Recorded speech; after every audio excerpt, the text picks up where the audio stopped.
Voilà, bonjour à toutes et à tous. Aujourd'hui, je suis Dara Ving, consultant SolidWorks, et je vais vous présenter l'outil qui s'appelle l'éditeur de formulaire de propriété sur SolidWorks. Ça va vous permettre d'avoir un outil supplémentaire pour optimiser vos conceptions. Voilà pour ça.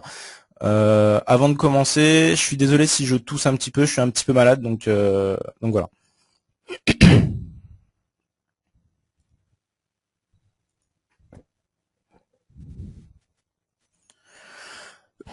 Voilà l'agenda de cette formation en ligne du guide 3D.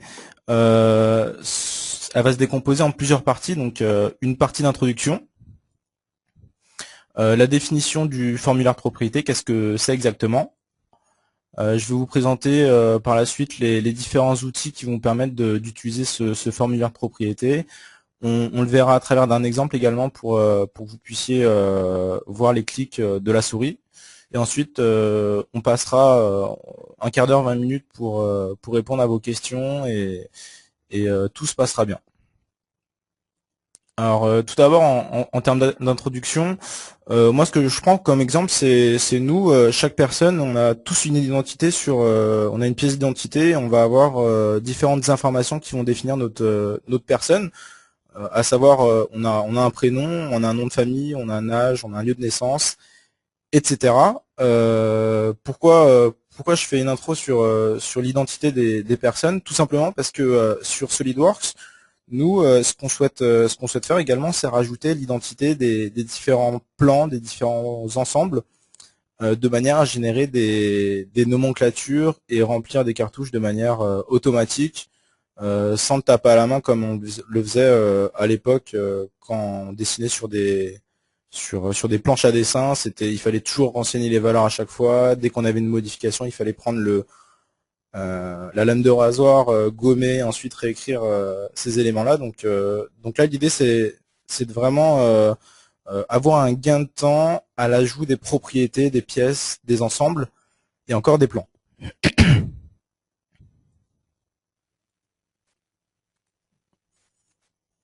Voilà, donc c'est très important de définir au sein des pièces, des assemblages et des plans les différentes propriétés qui seront associées à ces documents.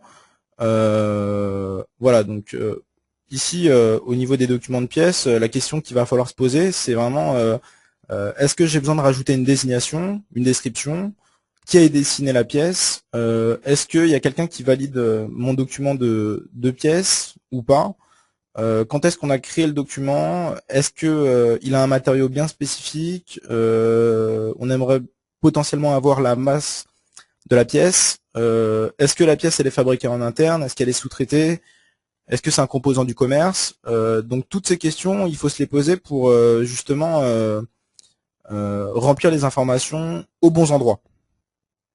Ce sera valable également pour les assemblages et pour les plans. Cette partie, je pense qu'il est très important de la faire avant de créer vos cartouches sur SolidWorks. Excusez-moi.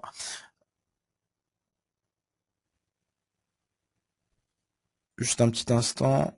Voilà.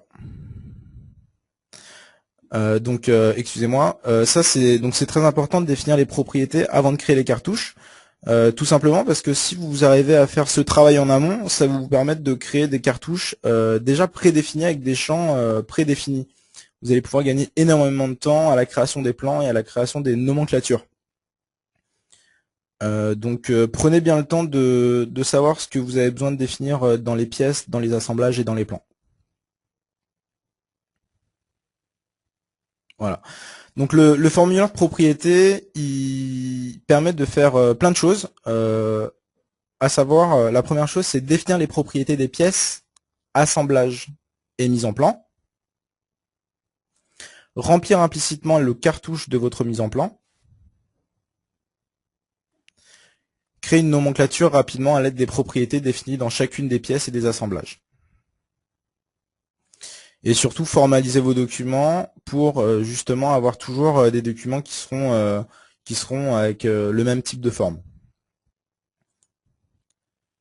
Et on n'oublie pas l'objectif principal également, c'est vraiment d'avoir un gain de temps sur la création des plans et remplir les documents. J'ai eu pas mal de retours des clients. Ils me disaient que lorsqu'ils devaient faire une nomenclature d'un assemblage de 500 pièces, il fallait à chaque fois remplir un tableau Excel et remplir les champs correspondants au risque de faire des erreurs. Et dès qu'on a des erreurs sur notre nomenclature, il faut absolument le modifier. Donc c'est plutôt lourd et long à faire. Donc le formulaire propriété, il se trouve dans le menu de démarrer de Windows et dans tous les programmes SolidWorks, outils SolidWorks, vous trouverez l'éditeur de formulaire de propriété. Cependant, on peut le retrouver dans l'interface SolidWorks, qui est une nouveauté de 2013 sur l'interface SolidWorks. Donc je vais vous montrer ça de suite. Donc déjà, dans le menu démarrer, tous les programmes SolidWorks, outils SolidWorks, vous allez retrouver cet outil ici.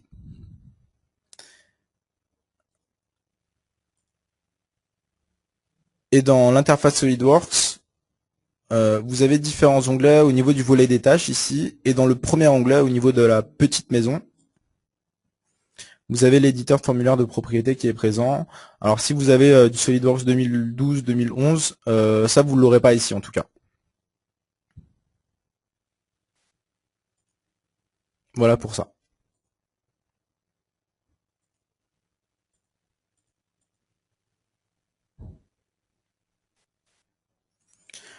Voilà, donc alors pour quel type de fichier on va pouvoir effectuer comment on va pouvoir utiliser ce formulaire de propriété? Alors on va pouvoir l'utiliser pour des fichiers de pièces SolidWorks, des fichiers d'assemblage SolidWorks et des fichiers de mise en plan, mais également des éléments de construction soudée au niveau d'une pièce.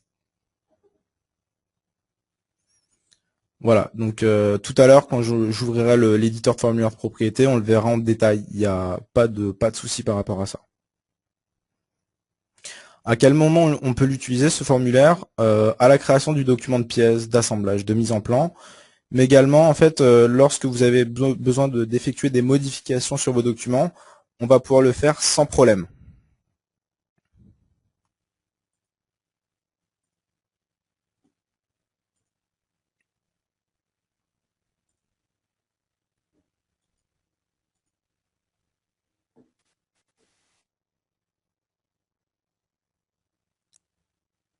Ok.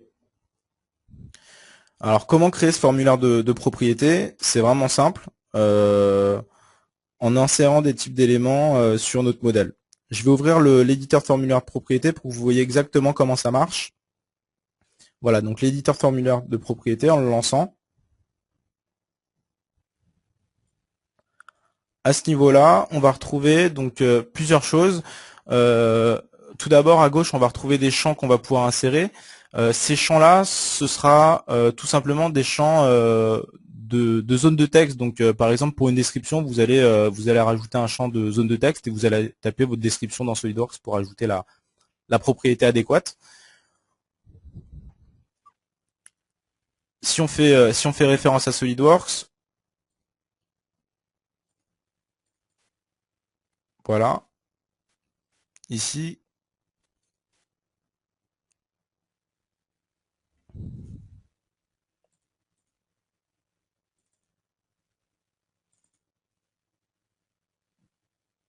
voilà. Ici, au niveau des pièces, les propriétés qu'on va rajouter au niveau des différentes pièces, des différents documents, ça va se trouver dans Fichier, Propriétés. C'est à ce niveau-là qu'on va pouvoir écrire les différentes propriétés des pièces, des assemblages et de mise en plan. Sauf que remplir ces informations à chaque fois à la main dans cette boîte de dialogue, c'est pas très pratique. Et surtout, c'est vraiment, enfin c'est pas pratique, c'est long, on risque de faire des erreurs. Il faut ouvrir une boîte de dialogue supplémentaire, donc c'est plutôt lourd. L'interface pour ajouter les propriétés.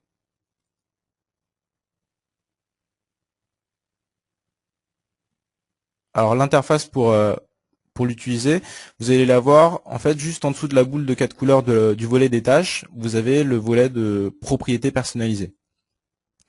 À ce niveau-là, si on a déjà enregistré un formulaire de propriété, on va pouvoir l'utiliser sur nos différents documents. Ici, ce qu'on peut observer dans cette boîte de dialogue, c'est tout simplement différentes cases. Donc ici, on a une case qui va s'appeler information générale. On va retrouver une case d'information technique et une case de vérification. À l'intérieur de ces champs, vous allez pouvoir définir, grâce à votre formulaire de propriété, des noms de propriété. Des noms de propriété, ça va être un numéro d'affaires, un client, une désignation, un destinateur, etc. Notez une chose, c'est que dans ces champs, on peut taper une valeur de zone de texte. Il n'y a pas de souci par rapport à ça. On peut également utiliser des champs qui vont correspondre à des listes pour choisir, par exemple, voilà. Dans mon bureau d'études, j'ai 5 dessinateurs. C'est intéressant de filtrer sur et de choisir surtout le dessinateur qui a dessiné le document correspondant. On peut avoir des champs de date. Donc ça, c'est pas mal du tout dans la mesure où vous avez vraiment votre calendrier qui s'ouvre et vous allez pouvoir modifier la date très facilement. Ce qui est intéressant aussi, c'est je saute la case information technique.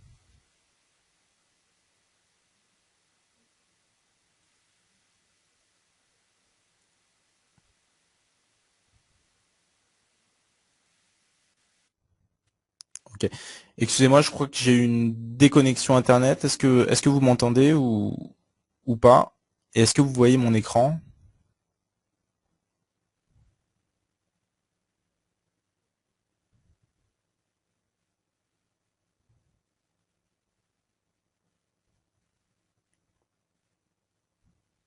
Oui, non?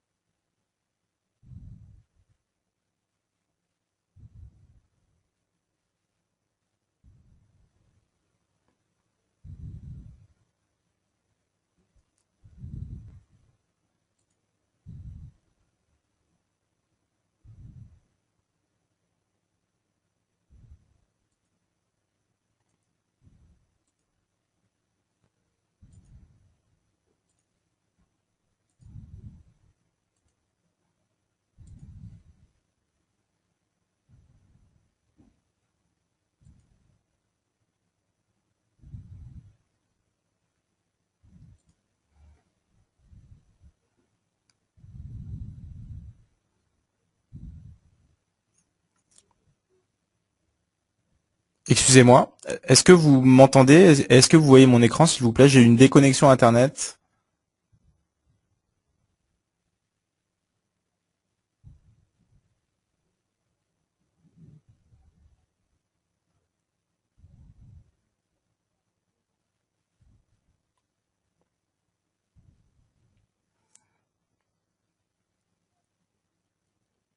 Excusez-moi, est-ce que vous m'entendez et est-ce que vous voyez mon écran d'ordinateur, s'il vous plaît?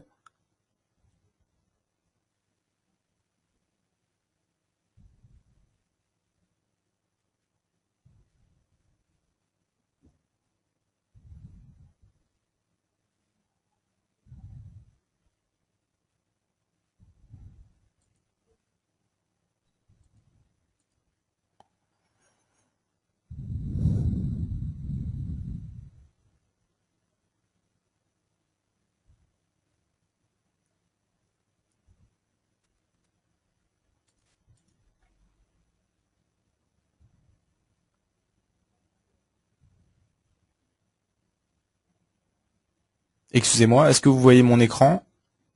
Et est-ce que vous m'entendez?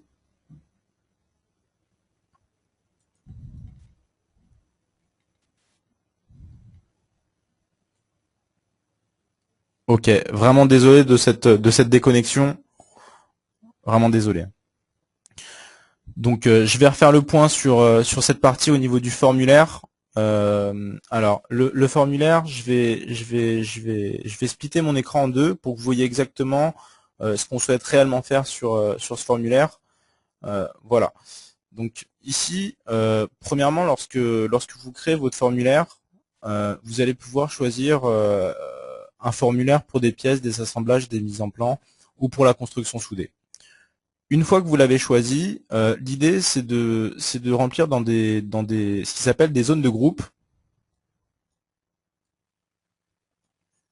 Voilà, ce qui s'appelle des zones de groupe. Les zones de groupe, ça va correspondre aux grands encadrés que vous avez sur SolidWorks, qui correspondent aux informations générales, aux informations techniques et à la vérification. Donc c'est vraiment simple d'utilisation, il suffit de glisser-déposer des zones de groupe au milieu de cette interface-là. Une fois que vous avez fait ça, vous allez pouvoir rajouter des différents champs qui vont correspondre à des zones de texte, des listes, des numéros, des cases à cocher, mais encore des cases d'options. Alors on va commencer par les zones de texte. Les zones de texte, c'est simple, hein, il suffit de glisser-déposer cet élément dans la zone de groupe correspondant. À ce niveau-là, alors lorsque vous sélectionnez cette zone de texte, vous allez pouvoir rentrer ces informations dans le menu à droite. Ce qu'il faut savoir, c'est que le titre que vous avez ici, c'est le titre qui va se mettre dans SolidWorks au niveau du formulaire propriété. Par exemple, si je tape affaire ici, c'est un champ qui va se rajouter ici, au lieu d'avoir numéro d'affaires, on aurait affaire. Ce qui est très important de définir, et ça c'est peut-être le plus indispensable, c'est le nom de la propriété correspondante. Je m'explique. Ici, sur SolidWorks, quand je vais dans Fichier et dans Propriétés, nous, ce qu'on a besoin de récupérer pour renseigner le cartouche, l'affaire d'un cartouche ou rajouter la propriété affaire dans une nomenclature, il faut absolument que le nom de propriété soit identique pour les différents documents utilisés. Donc ici, c'est très important pour moi de récupérer le nom de propriété adéquat. Donc l'affaire ici, je peux la copier et la coller dans cette zone de texte.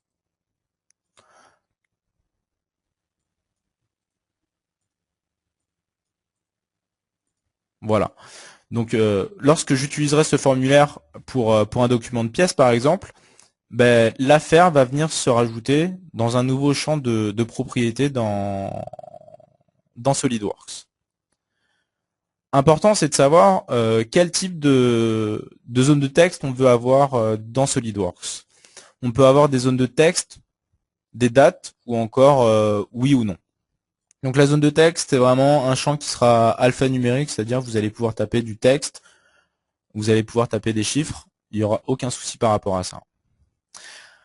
Après, très important de savoir où est-ce qu'on veut ranger cette propriété. Sur SolidWorks, quand on revient ici, dans Fichier propriétés, on va pouvoir ajouter les propriétés dans deux onglets différents. Donc l'onglet personnalisé et l'onglet spécifique à la configuration. Tout dépend ce que vous souhaitez faire. Par exemple, si vous créez des pièces qui sont standards avec différentes longueurs, au niveau d'une pièce, on pourrait créer des différentes configurations. Par exemple, une pièce qui va s'appeler longueur 150, largeur 50. Enfin, une configuration qui va s'appeler 150 par 50. Une configuration qui va s'appeler 200 par 100. C'est possible que vous ayez deux propriétés de matériaux qui seront différentes en fonction des dimensions de la pièce. Donc voilà. Par défaut, SolidWorks le met sur l'onglet spécifique à la configuration de manière à avoir plus de flexibilité. Mais si vous souhaitez le mettre juste dans l'onglet personnalisé, si vous savez pertinemment que vous n'avez pas de configuration à créer, n'hésitez pas à le mettre dans le premier onglet. Qu'est-ce qui dit qu'on va le rajouter sur l'onglet personnalisé ou l'onglet spécifique à la configuration? C'est simple, c'est si je clique sur l'onglet personnalisé, il va se mettre avec un fond blanc, donc là ça veut dire que c'est celui-là qu'on va choisir. Si on se met sur l'autre, voilà, ça va le rajouter dans l'autre case. Ici, si vous souhaitez avoir une valeur qui est déjà prédéfinie, vous pouvez rentrer une valeur, sinon laissez cette case vide. Voilà, donc voilà comment fonctionne cette boîte de dialogue. Je vais revenir au PowerPoint.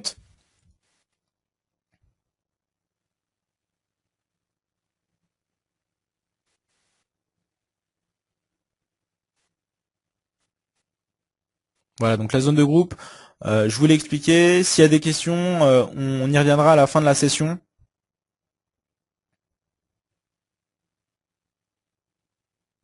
Donc la zone de texte, c'est OK.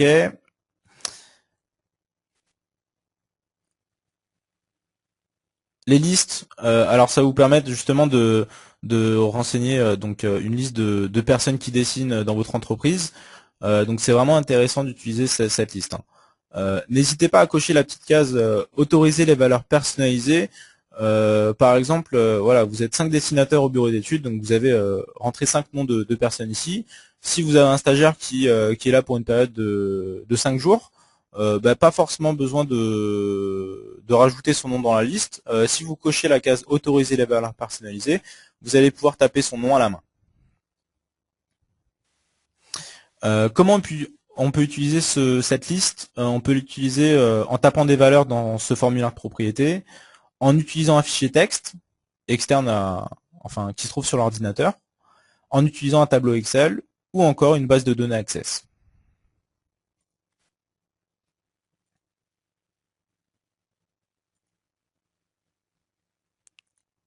Ok.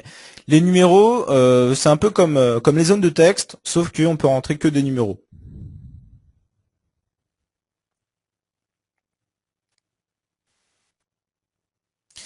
Donc les cases à cocher, ça permet d'avoir des valeurs qui sont prédéfinies, comme par exemple sur mon formulaire qui est défini sur SolidWorks.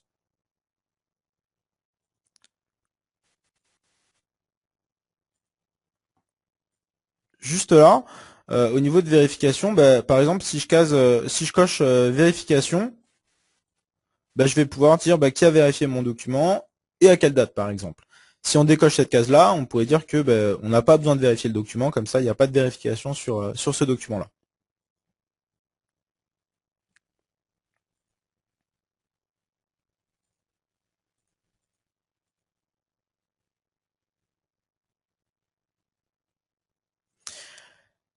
Les cases d'options, c'est vraiment génial. Ça permet de définir des conditions sur des propriétés. Par exemple, si on regarde sur ce tableau-là, moi ce que j'ai défini, c'est est-ce que ma pièce elle est fabriquée en interne, est-ce qu'elle est sous-traitée, ou est-ce que c'est un composant du commerce. Donc si en fait c'est une case à cocher, si on coche la case fabrication interne, on va pouvoir dire sur quelle machine on va fabriquer nos pièces, nos ensembles. Si c'est sous-traité, on va pouvoir dire c'est chez quel sous-traitant. Si c'est un composant du commerce, on va pouvoir dire c'est chez quel commerçant qu'on va faire ces opérations-là. Il y a juste une limite au niveau des conditions. On peut mettre que 3 conditions. Soit une condition, soit une deuxième condition, soit une troisième condition. Voilà. Derrière, voilà, au niveau de la mise en plan, l'ensemble que j'ai choisi en tant qu'exemple, c'est vraiment une lampe torche avec différentes pièces, différents composants. On voit que la nomenclature ici, je l'ai jamais faite en mise en plan, je l'ai toujours faite au niveau des pièces. Si vous avez rempli les différents éléments, c'est-à-dire la désignation de chacune des pièces, de chacun des sous-ensembles, ces matériaux, est-ce que c'est sous-traité? Est-ce que c'est une machine interne ou est-ce que c'est un composant du commerce? Ça va se remplir automatiquement. Le cartouche pour les différentes pièces, les différents ensembles, va se rajouter automatiquement également. Dès que vous ferez une modification sur le document, ça le modifiera dans le plan. Et ça le modifiera dans la nomenclature.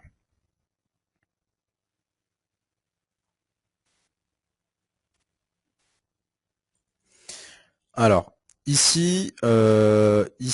alors le formulaire propriété, c'est très important de savoir comment on l'utilise sur SolidWorks. Pour ça, il faut déjà créer son formulaire de propriété. Ça, c'est très important. Il faut l'enregistrer quelque part sur l'ordinateur, quelque part sur le serveur, un endroit qui sera sécurisé. Surtout, ne l'enregistrez pas dans les chemins par défaut d'installation de SolidWorks. Pour une raison, c'est que demain vous allez désinstaller SolidWorks. naturellement, vous allez supprimer tous les dossiers qui sont liés à SolidWorks, de l'installation bien sûr. Et si vous supprimez votre formulaire de propriété, c'est dommage, vous n'avez plus qu'à le refaire. C'est plutôt embêtant. Donc mettez-le vraiment dans un endroit qui est sécurisé. Une fois que vous l'avez enregistré sur l'ordinateur, ce qu'il faut, c'est, pour l'utiliser sur SolidWorks, il faut pointer l'emplacement de ce document correspondant. Pour ça, il faut aller dans les options de SolidWorks. Alors, vous avez juste là les options. Dans les emplacements des fichiers, il faudra sélectionner le filtre sur les fichiers de propriété personnalisée. Voilà, fichier de propriété personnalisée. Et là, donc, supprimer le chemin par défaut et le rajouter par la suite. Pour les fichiers de propriété personnalisée, au niveau de l'emplacement des fichiers, vous pouvez pointer qu'un seul fichier, qu'un seul chemin. Contrairement au modèle de document où vous pouvez pointer plusieurs dossiers de modèle de document. Une fois que vous avez fait ça et que vous cliquez sur la petite icône de propriété personnalisée dans le volet des tâches à droite, vous allez avoir votre formulaire qui sera présent ici.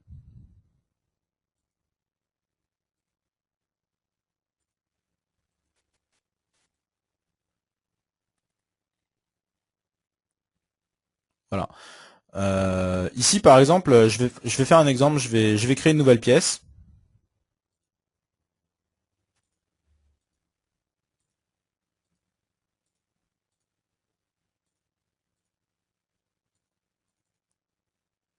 Voilà.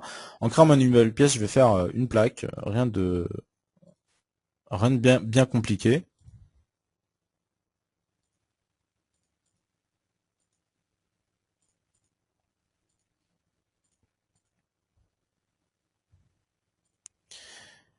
Et là, j'ai bien mon formulaire qui est présent. Je vais pouvoir renseigner les champs correspondants. Par exemple, le numéro d'affaires, je vais rentrer son numéro d'affaires qui va s'appeler 0005. Le client, Avenao. La désignation, plaque, dessinée par telle ou telle personne. La date de création, on peut en mettre ou on n'est pas obligé d'en mettre, peu importe. Enfin, c'est vraiment, les champs, ils sont vraiment libres. Le matériau, c'est comme si vous rajoutez un matériau via l'arbre de création. Il n'y a pas de différence. Ok. Et ensuite, est-ce que cette pièce est fabriquée en interne? Si oui, vous allez pouvoir choisir la machine en interne appropriée. Si c'est en sous-traitance, en cochant cette case, vous allez pouvoir choisir le sous-traitant correspondant. Si c'est un composant du commerce, pareil, ça marche vraiment pareil. Est-ce qu'on a besoin de le faire vérifier ce document ou pas? Oui, non, donc si c'est oui, on peut cocher la case vérification et dire qui est-ce qui a vérifié mon document? Ah la personne qui vérifie mon document, c'est Cyril, donc il n'est pas dans la liste. Je peux le taper dans la case. Date de vérification, le 26 octobre par exemple. Ce qui est important de définir également, c'est bien d'appliquer ces propriétés aux documents en cours d'utilisation. Parce que si vous ne l'appliquez pas, dans les propriétés de fichiers, les champs ils vont pas forcément se remplir. D'accord? Donc pensez vraiment à cliquer sur cette case appliquée, on n'est jamais à l'abri d'une erreur. Une fois que vous avez fait ça, pensez à enregistrer votre document sur l'ordinateur, comme d'habitude. Enfin ça c'est vraiment, ça change pas du tout.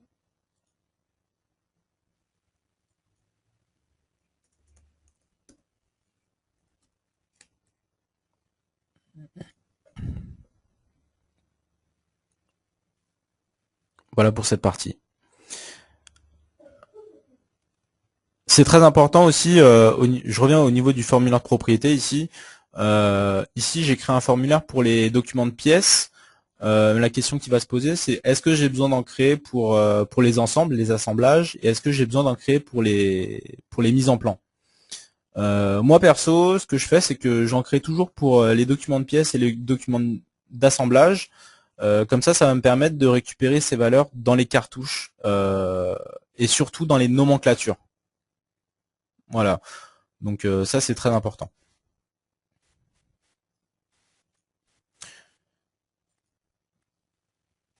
En créant la mise en plan,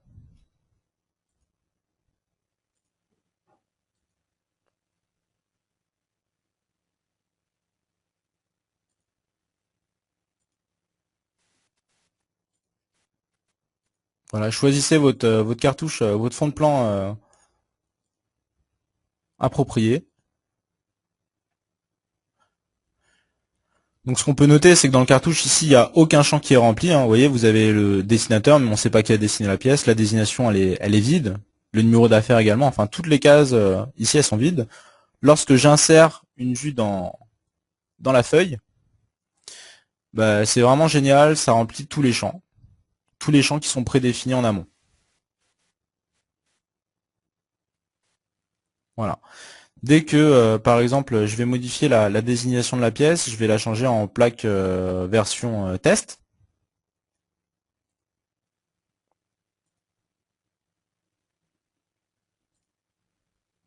Voilà, plaque version test.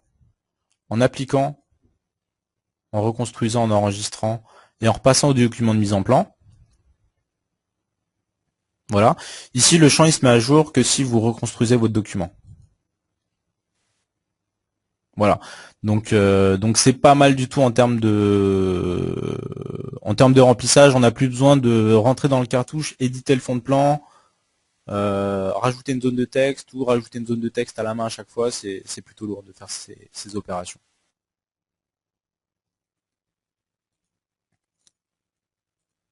Voilà pour cette partie. Au niveau de l'assemblage ici, donc c'est pareil, on peut rajouter de la même manière les informations, les propriétés au niveau du document d'assemblage. Faut juste penser à une chose, c'est que la propriété de matériaux, on va pas pouvoir la rajouter dans un assemblage. Enfin, c'est pas logique du tout. Donc là, vous allez pouvoir entrer les informations générales pour l'ensemble. Ça peut arriver que vous ayez des propriétés de pièces qui sont identiques, comme par exemple le numéro d'affaires. C'est quelque chose qui est potentiellement identique pour chacune des pièces d'un projet. Le type de fabricant également, etc. Donc par exemple ici, si je sélectionne cette pièce, bah, je vais pouvoir entrer les propriétés de la pièce correspondante. C'est comme si j'avais ouvert la pièce dans SolidWorks et que j'avais rentré ses propriétés. Quand je clique dans le vide, je rajoute les propriétés de l'assemblage. Donc si vous souhaitez rajouter des propriétés au niveau des documents de pièces, et par exemple pour deux documents de pièces différents, donc cette pièce-là et cette pièce-là, si vous les sélectionnez avec la touche contrôle,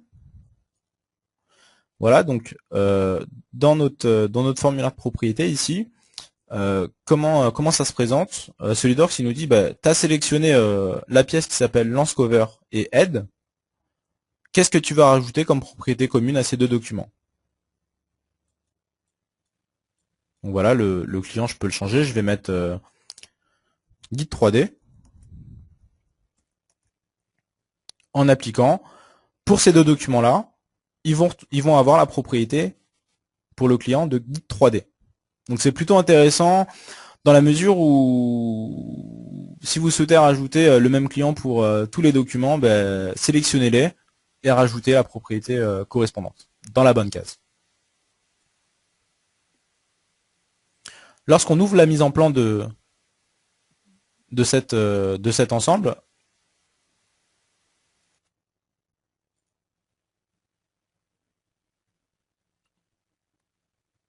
voilà, je vais juste supprimer la nomenclature et je vais la recréer.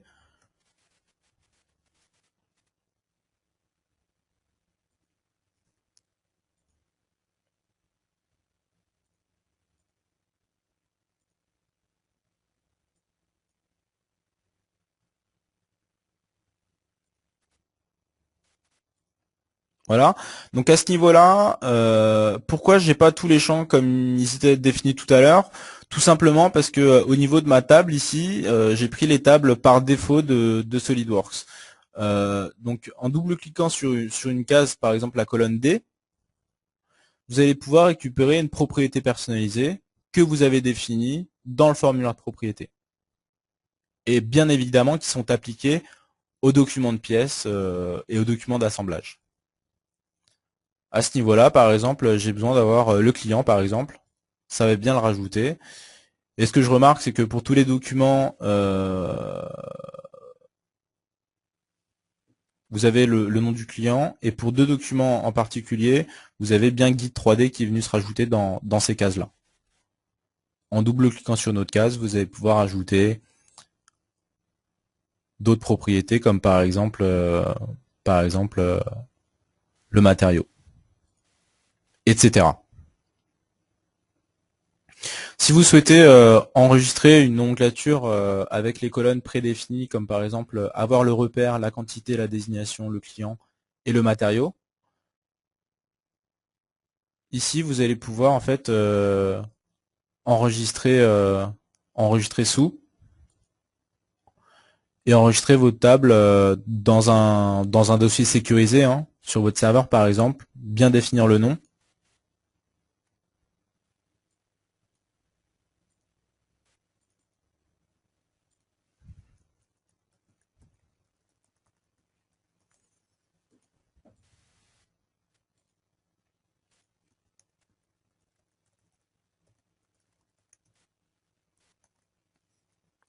Voilà.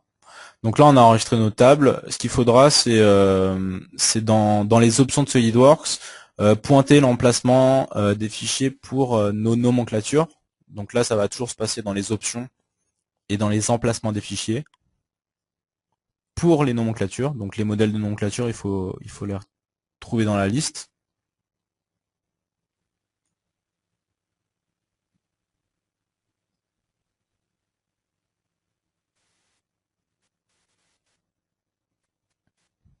Voilà. Donc il faudrait le repointer à l'intérieur, faudrait la retrouver. Et ensuite, lors de l'insertion de votre première table, de votre première nomenclature,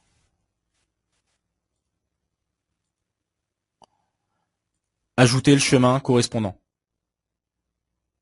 de notre table enregistrée sur l'ordinateur. Et comme ça, vous allez toujours pouvoir utiliser cette table-là.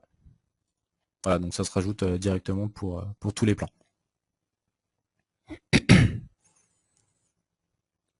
Dès que vous modifiez une des pièces, par exemple, si j'ouvre cette pièce-là,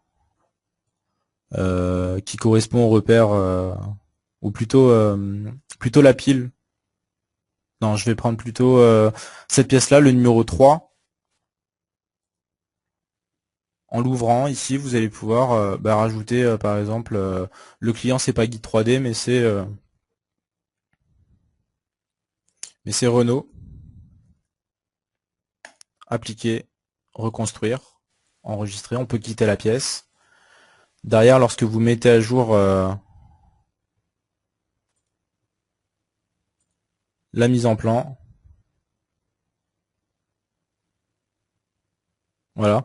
Donc là, dans cette case-là, c'est un support pivotant et le client, c'est bien Renault.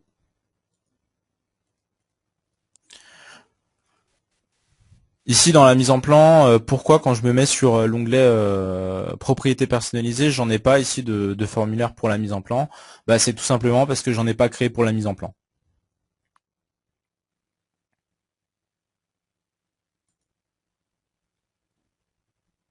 Voilà. Donc, est-ce que vous avez des questions en particulier sur cet outil? Est-ce qu'il y a des points qui sont bloquants? Est-ce qu'il faut revenir sur différents points? Je peux répondre à toutes vos questions.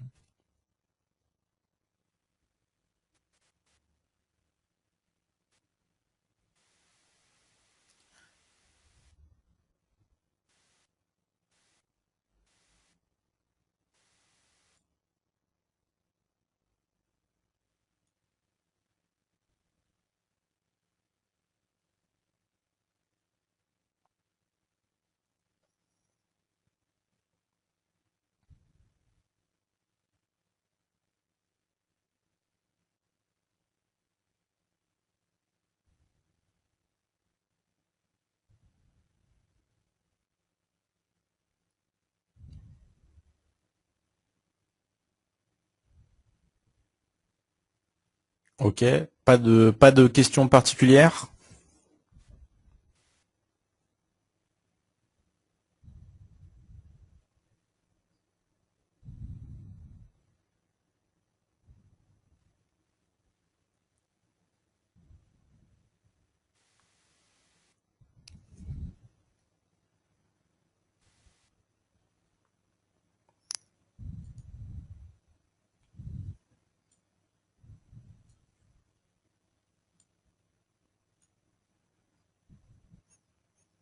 Alors il y a une question, c'est est-ce qu'on peut avoir une liste de logos? On va regarder, mais pour moi c'est pas possible.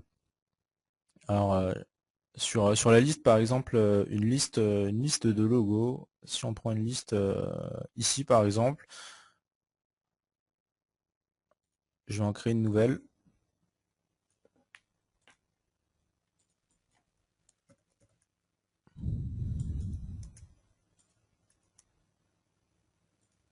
Voilà.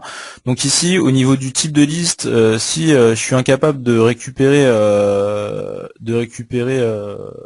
une image ici, en fait, ça va pas être possible. Donc, donc voilà. Après, le truc, c'est dans une mise en plan, en fait, lorsqu'on crée un cartouche, par exemple, on est incapable de rajouter dans un bloc un logo, par exemple. Donc il faut vraiment le rajouter à la main par la suite. Donc là, au niveau de l'interface, c'est vraiment la limite ici pour moi. Mais si je peux répondre de manière plus détaillée à votre question concernant une liste de logos, moi j'ai peut-être une question, c'est est-ce que le logo on veut le rajouter à quel endroit? Est-ce qu'on veut le rajouter au niveau d'une pièce? Est-ce qu'on veut le rajouter dans un cartouche?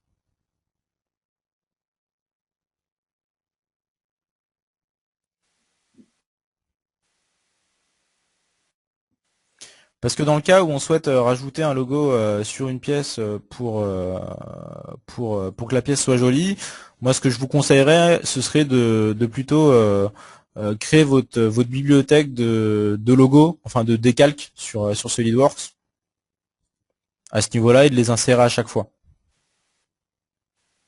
Sinon, ce sera pas possible.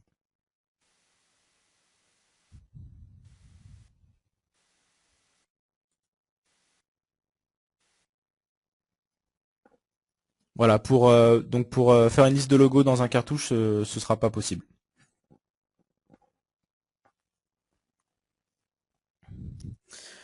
Une autre question. Dans le menu déroulant, pour choisir la date de fabrication, il y a un calendrier. Ce calendrier est d'origine.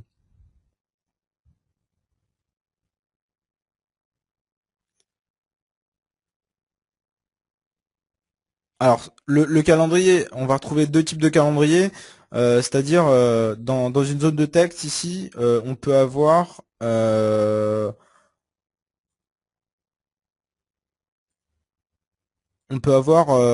alors soit une date, donc c'est quelque chose que vous allez la date elle va se mettre comme ceci dans SolidWorks,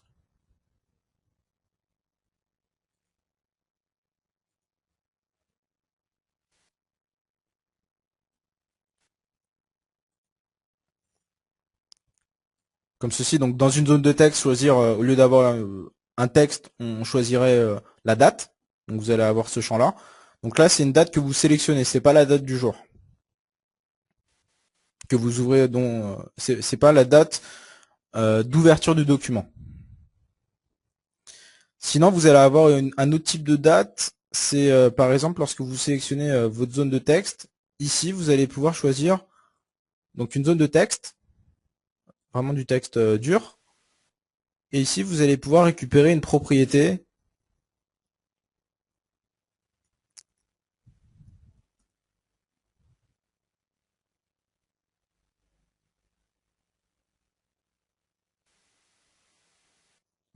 de date courte ou de date longue.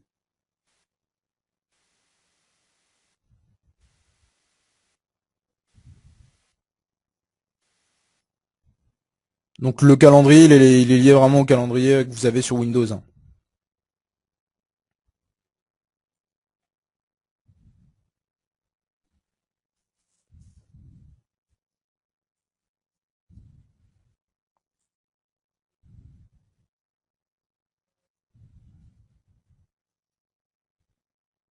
Est-ce que c'est assez clair pour la question sur le calendrier?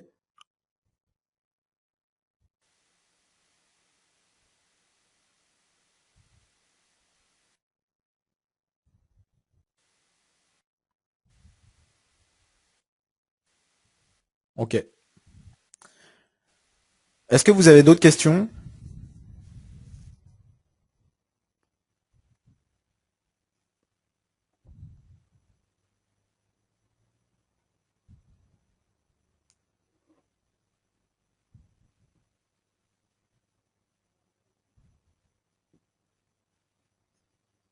Ok, je vais quand même revenir sur un point au niveau des cases d'options, ou plutôt des cases d'options. Ici, j'ai défini une case, des cases d'options ici. Euh, Ici, comment ça marche? L'étiquette, ça va correspondre au champ qui se trouve dans ici, donc fabrication interne, ça va correspondre à ce champ-là, etc. Et si vous voulez choisir de récupérer des propriétés que vous avez prédéfinies en amont, par exemple la fabrication interne, vous voulez la machine interne, voilà, il suffit de se mettre dans cette case-là et sélectionner le machine interne. Et ça va bien le rajouter dans cette case-là.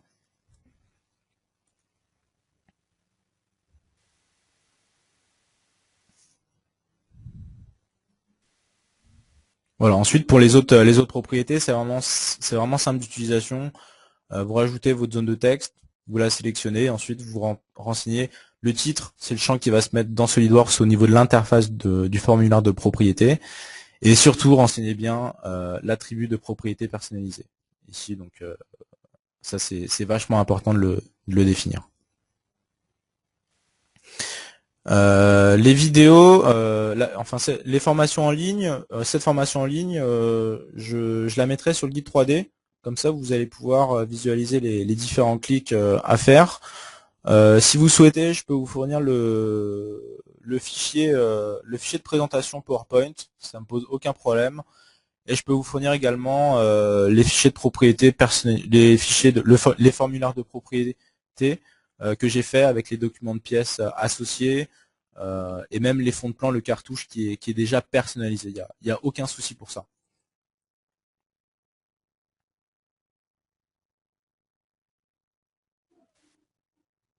Voilà, donc la vidéo, je la mettrai en ligne dans la journée et je la mettrai également sur YouTube.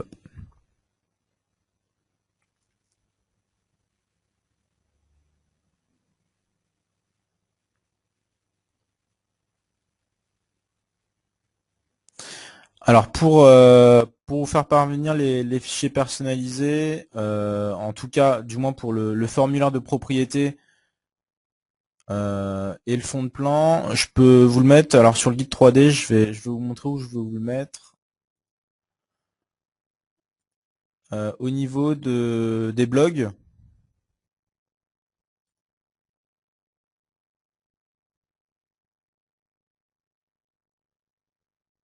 Il faut juste que la page se charge et vous montrer exactement où je vais le mettre.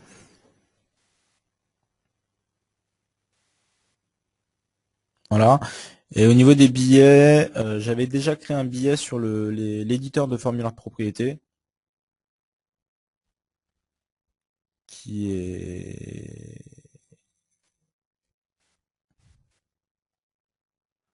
là. Connaissez-vous l'éditeur de formulaire de propriété? Et je vous mettrai les fichiers joints à l'intérieur. Il n'y a aucun souci.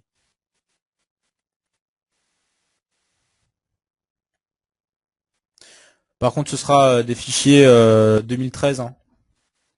Donc si vous avez des versions antérieures, ce sera pas possible de les ouvrir.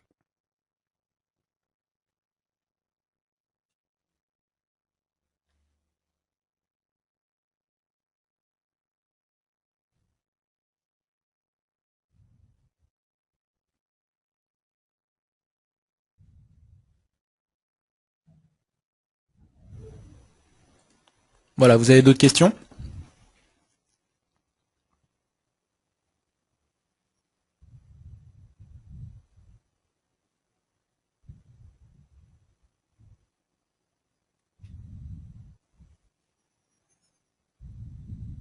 Ok. Donc cette session est terminée. Je vous remercie à toutes et à tous pour cette formation et on se retrouve très prochainement pour d'autres formations en ligne et voilà. Je vous souhaite une bonne journée. Au revoir.